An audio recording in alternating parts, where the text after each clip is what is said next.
Thank you for stopping to watch my video. I hope you will learn something from this today. I want to help as many U.S. business owners, entrepreneurs, 1099 incomers, and also investors. So few people have ever heard of the Spendthrift Trust. It's legal. It's in the IRS Tax Code 643B. It's been in front of the U.S. Supreme Court on 2 separate occasions, and both times it's been favored. I work with the Benson Financial Trust. Paul Benson was a Harvard law professor. 76 years ago, he wrote 5 separate trusts to save very specific taxes. In 76 years, not a single trust has ever been audited. One trust was examined by a senior IRS agent. He spent 5 hours going over everything and approved it. If you want to find out more information about this, I have a free class on the Great Discovery. It's my name, www.sallygimmon.com. When you go out there, you'll get a 23-minute presentation. You'll get 3 articles from Forbes magazine that talks about the Spendthrift Trust, and you'll get 2 pages of case law. This is legal. If there are over 1 million attorneys in the United States, and only 4% are trust attorneys. A textbook that trust attorneys study in law school is called Scott and Asher on Trusts, 5th edition. Also, if you're interested, if you know about Black's Law Dictionary, that's also in the Black's Law Dictionary. I am not trying to cheap you out of money or anything else. The Spendthrift Trust came about back when King Henry VIII, that famous king who chopped off his wives' heads, started the Church of England, and then the Lords and Ladies of England went back to the Magna Carta. It's contract law that came from England to the colonies while we were part of England. Our current tax code went into effect February of 1913. It was only supposed to be around for a few years. The super rich families of that time, the Rockefellers, the DuPonts, the Carnegies, the Kennedys, made sure they could save taxes. Well, if they can save taxes, we should be able to save taxes. My quick story, so you have this. I became a real estate investor when my mom got very sick. Her first month in the hospital, she in ER and on a ventilator, her bill was $72,000. I needed to change my life. I was a real estate investor and working full-time as a Medicare broker in Phoenix, Arizona. Worst job in the world. People hate you. But in 2019, I wholesaled 7 properties nationwide, and I paid off $184,000 in debt. Woohoo! I was a rock star in my real estate group, and I was debt-free. No mortgage, no student loans, no car payments, no nothing. In April of 2020, my CPA called me to say, Sally, some bad news for you. My tax bracket went from 22%, I had $50,000 saved in a savings account to pay for my capital gains, up to 24%. I made more money, so I had to pay more taxes. Really scary thing, I had to pay $97,000 in short-term capital gains, and I had 6 notes, and 3 of my notes did not pay me April 1st. I'm the Bank of Sally, not the Bank of America. Well, that's a whole different story, but money was tight. So I spent 5 months researching the Rockefellers Spendthrift Trust. It is called The Office. I read an article about it, and if they can save money, why can't Sally save money? September of 2020, I started both my business and my beneficial Spendthrift Trust, and I started teaching a mastermind in my real estate group in Phoenix, Arizona. Very proud of that fact. I was the first female mastermind in that group. A year and a half later, my Thinking into Results coach, Susan Ma, she tasked me with 3 new things. I had to move, I had to find a new real estate group, and I had to start my own company.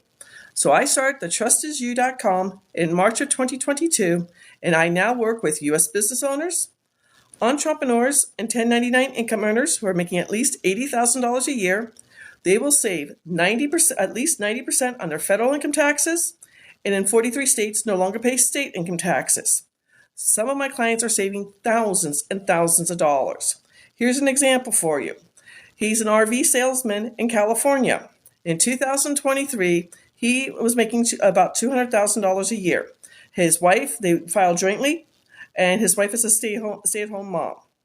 We are saving them in a full year $42,423 in federal and state income taxes. But if you break it down per month, we're saving them $3,535 every single month. They can use this money to pay off their mortgage, buy a new car, take the family on vacation, give to a charity, save for retirement.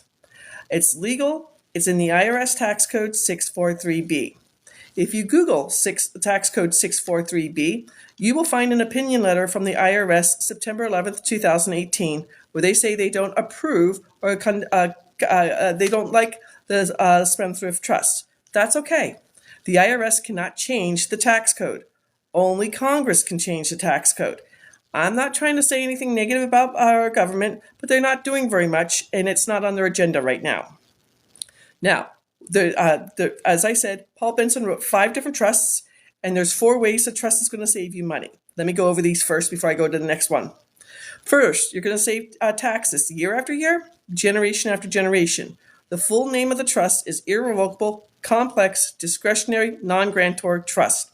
Irrevocable. The Rockefellers Trust is 7 generations old and has almost 400 people under the same EIN. Complex. This trust can hold money from day to day, week to week, month to month, year to year, decade to decade, century to century. Irrevocable, complex, discretionary. Whatever the trustees decide for the beneficiaries, no one can test that in court, and they can leave a legacy saying who gets what and how it's broken up. Non-grantor. This makes the trust completely private. When you start the trust, you're going to have someone who's going to be the grantor, someone who's not a beneficiary or trustee, be the grantor or the settler of the trust. They're going to be the trustee for 5 minutes and then sign themselves away. It is not a speed bump. If you can't find someone to do this, either myself or somebody at the law firm will do it for you free of charge. And then the last part, spendthrift. This has been in front of the United States Supreme Court on 2 separate occasions. So you're going to save taxes year after year, generation after generation. Number 2, you're going to keep your information private. There's a false rumor out there that your LLC, S Corp, or C Corp does this. That's statutory law. And now since COVID's happened, you can go to the Secretary of State or Corporation Commission of each state at 2 o'clock in the morning or 2 o'clock in the afternoon and research all LLCs, S Corps, and C Corps. 40% of all LLCs get sued every year. People don't realize that. So number 3, all lawsuits become frivolous. All your assets are in the trust. It's a titanium vault. No one knows how much you own, where it is, or anything else. They can't put any liens on it, your properties, or anything else. So if all your lawsuits become frivolous, all your worry, time, and anxiety go away. And number 4, if you have the Benson Financial Trust, you are exempt from doing the 2024 corporate transparency paperwork from the Treasury Department. This is something the Treasury Department is putting together. You have until December 31st to do it. If you don't do it, you could be fined $10,000 and or 2 years in jail. So please do the paperwork. So we talked about the business trust. That's for U.S. business owners, 1099 income earners, and entrepreneurs, where they will save at least 90% on their federal income taxes, and in 43 states no longer pay state income taxes. The beneficial trust is for all U.S. investors. Remember my story about capital gains? You are no longer going to pay short-term or long-term capital gains on any of your profits. Short-term capital gains are between 10% to 37%, just like federal income taxes. And the more money you make, the more you pay in taxes. I use all my real estate as 10%. To give you an example, I did a note in Beaver Falls, Pennsylvania. I bought it for $9,000, a tax lien. I sold it for $31,000. I made $22,000 in profit. And on that one piece of property, I saved $5,200. That's in the trust, and I got to use that money over and over again. I recycle my money and more real estate. Long-term capital gains are a year or more and are either 15 or 20%. So if you're selling your business, you're selling an investment property, you're selling a baseball card, you could be saving thousands of dollars. There is past legislation. Back in November of 2021, 2 massive bills went through Congress. One was a transportation bill and one was a catch-all other bill. Lines 21 and 22 say if you make more than $300,000, your capital gains, short-term and long-term, will be 40%. 40%.